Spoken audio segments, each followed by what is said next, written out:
My name is Cliff Slotnick.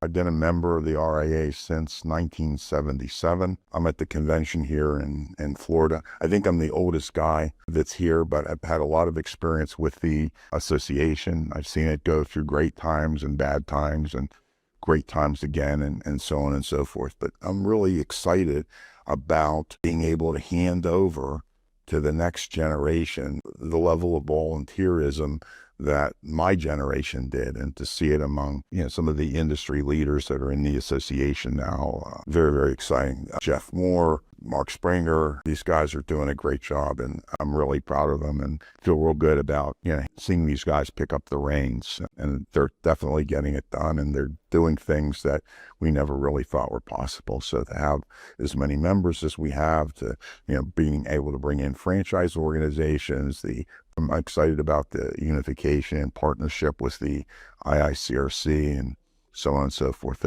They're just doing a great job, and I'm just thrilled to be here and be part of it. And to me, it's really like a family. I have many, many friends here that become great friends, business associates, relationships here that go back 40 years. I think the best part of it is what happens in the bar afterwards, what happens in the hallways. People meet one another, they share openly because the new person that they've met, they're talking to, they're not competing with them in their marketplace. So the networking is phenomenal. The education is great.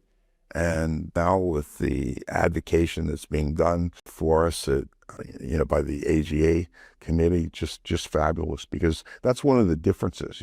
Other people that are out there have no representation, and we have representation as an industry, and we need to be represented because we know that insurance companies have representation, and they're trying to advocate for things that aren't always in the best interest of the policyholder or the restoration contractor.